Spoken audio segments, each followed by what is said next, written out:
Bien, un saludo a los alumnos que están llevando la materia de dibujo técnico, MEC 1101 paralelo D. Vamos a estudiar entonces de qué se trata esta materia de dibujo. Estos son apuntes del profesor, el ingeniero Carlos Fidel Cruz Mamani. Vamos a entrar al capítulo número 2 o la unidad 2, que trata de las construcciones geométricas elementales que se usan en el campo de la ingeniería. Para ello nos trazamos los siguientes objetivos.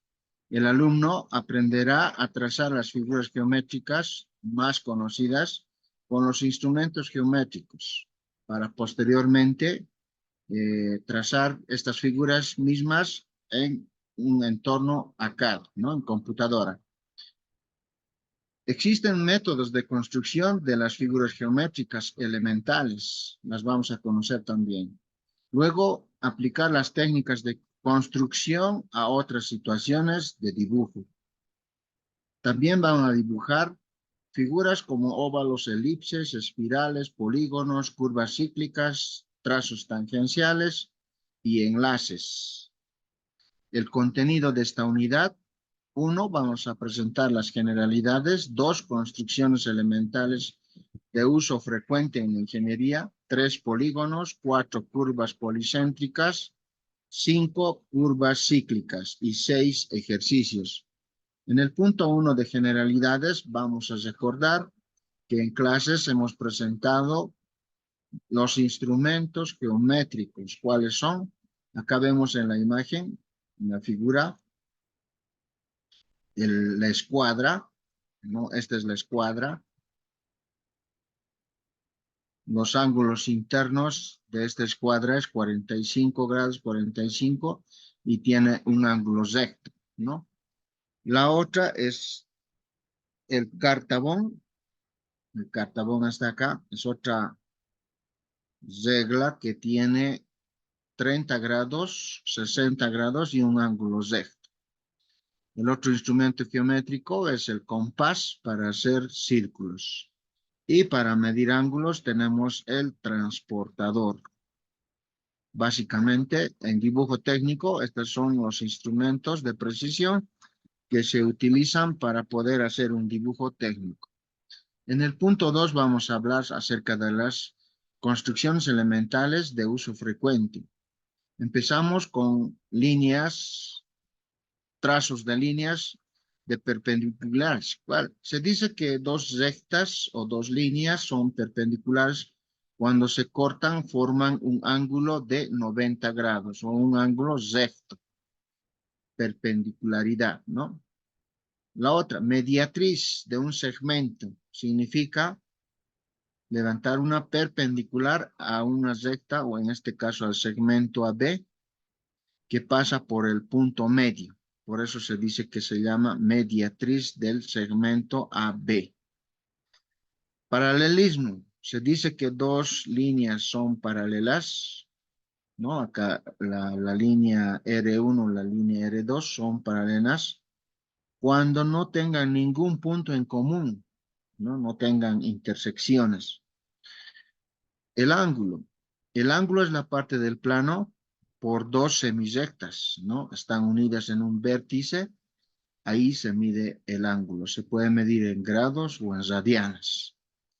Bisectriz de un ángulo. La bisectriz de un ángulo es la recta que divide el ángulo en dos partes iguales, ¿no? Si este ángulo total es alfa, entonces la mitad será alfa medios, ¿no? Suma y resta de ángulos. Acá un ángulo total se puede dividir en varios ángulos, dos o tres o más ángulos, ¿no? En la situación es de que alfa y beta sume el ángulo total. Acá también, ¿no? Acá estaríamos de alfa menos beta, estaríamos restando. Acá estaríamos sumando. ¿Qué es perpendicular? Ya indicamos, la perpendicular es la recta que corta a un segmento AB, pero que forme un ángulo recto, 90 grados, ¿no? En ese caso se dice que tienen perpendicular ambas rectas. Hay diferentes maneras de trazar una línea o una perpendicular respecto a un segmento AB, ¿no? Utilizando compás, haciendo centro en A, se traza una curva, con el mismo radio, haciendo centro en B, la otra curva se traza y donde hay intersección se marca o se traza la recta perpendicular al segmento AB. Entonces acá en la imagen podemos ver la figura A, la figura B y la figura C, diferentes formas de trazar el segmento que es perpendicular a una recta. La mediatriz es el segmento perpendicular también al segmento AB que pasa por el punto medio. Eso quiere decir la distancia desde A hasta este punto medio es la misma distancia desde el punto medio al punto B, ¿no? Esta mediatriz forma un ángulo recto, 90 grados, respecto al segmento AB. Paralelismo. Para trazar paralelismo hay diferentes métodos. Un primer método es trazar la recta, el segmento A, acá está, desde A hasta B. Luego concentro en el punto C, ¿no? Hay que definir un punto C, y con un radio cualquiera arbitrario se traza un arco de corte, ¿no? Tomando el centro en el punto D, midiendo ese radio, se traza también de D hasta el punto E, donde existe una intersección. Por tanto, se une el punto C y el punto D. Vamos a obtener a partir de esos trazos, vamos a obtener la recta que pasa por el punto CE, que va a ser paralela a este segmento inicial. Acá no hay escalas, ¿no? Si vamos a querer obtener la distancia desde esta recta paralela a la otra, vamos a tener que tomar dimensiones, ¿no? Acá estamos aprendiendo sin dimensiones, ¿ya? Entonces acá lo estamos demostrando de una manera más gráfica. El segundo método es trazar del segmento AB, ¿no? Un punto cualquiera que pase por ese punto, el segmento o la recta que sea paralela al segmento AB. Concentro en un punto cualquiera C, acá, trazamos un arco con compás, ¿no? Un arco. Y que pase por el punto P. Con ese arco, a partir del punto A, ¿no? Y el radio tomando esta distancia del punto P al B, ese radio se traza otro arco. Y acá va a haber una intersección en el punto Q. Uniendo el punto P y el punto Q, se obtiene la recta paralela al segmento AB. Este es otro método, un segundo método, ¿no? Acá estamos de manera más gráfica para poder hacer en pizarra, ¿no? Dividir un segmento AB en partes iguales, ¿no? El primer método es trazar una recta que se va a dividir, ¿no? El segmento AB es una recta que vamos a dividir. Luego hay que trazar dos rectas paralelas, ¿no? Estas son las rectas paralelas con un ángulo cualquiera, no está definido el ángulo, ¿ya? Y en los extremos hay que dividir en partes iguales. Estas rectas divididas, entonces levantamos las paralelas. Entonces, esta otra son paralelas iguales consecutivamente, ¿no? Debemos de enumerar los extremos de los segmentos. Luego unirlas, ¿no? Unirlas y vamos a obtener el segmento AB dividido en partes iguales. De A a C, la misma distancia, de C a D, de D a E, de E a F, F, G, y finalmente de G a B. Pues un método. Dividir un ángulo recto en tres ángulos iguales. ¿Cómo se hace? No, este es un ángulo recto, 90 grados. Y si vamos a dividir en tres partes iguales, va a ser 30, 30, 30, ¿no ve? Entonces, con centro en el ángulo recto hay que trazar un arco de circunferencia, ¿no? Hay que trazar. Con ese centro de E y D se tiene el arco y utilizando el paso anterior vamos a trazar los arcos que cortan el arco, ¿no? Entonces, con ese mismo radio, haciendo punto en D, cortamos acá, haciendo centro en E, cortamos también. La intersección de esos puntos nos va a dar el punto F y el punto G.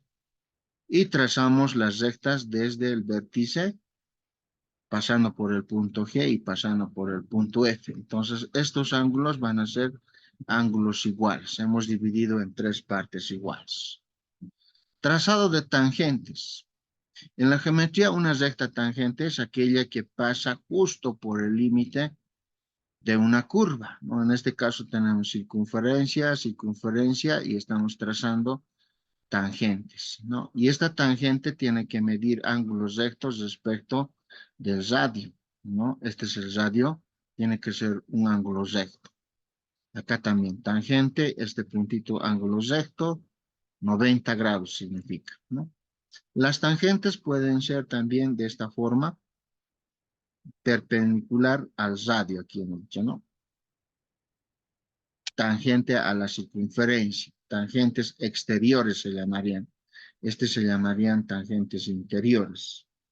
Bueno, los polígonos. Un polígono regular es una figura geométrica cerrada muy conocida y elemental aplicada en la construcción de diferentes piezas, ¿no? Este es el polígono. Está comprendido por lados. En este caso tenemos un pentágono. Penta significa cinco lados. ¿Cómo se hace la construcción? Formando con arcos, ¿no? Entonces necesitamos compás para determinar el número de grados de lados que va a tener un polígono. Curvas policéntricas. Acá en la imagen, en la figura, vemos una curva abierta, está girando alrededor de un centro, ¿no? Y también alrededor de un centro. Y es de manera uniforme. Las curvas cíclicas son, o llamados también cicloides, son aquellas que se engendran a través de un movimiento de rodadura de un círculo, ¿no? Entonces, estas se llaman curvas cíclicas. Esta primera figura es el hipocicloide y esta segunda figura es la epicicloide. Entonces, estas figuras curvas hay que conocerlas. Generalmente se aplican en carátulas estos, ¿no? Construcción de curvas cíclicas. Entonces, hay varios métodos para realizar curvas cíclicas. La cicloide con un círculo, si la mediatriz es una línea recta.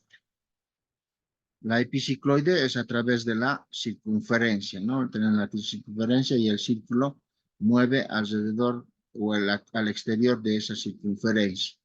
En cambio, la hipocicloide, la circunferencia menor, de radio menor, rueda sobre el interior de una circunferencia, ¿no?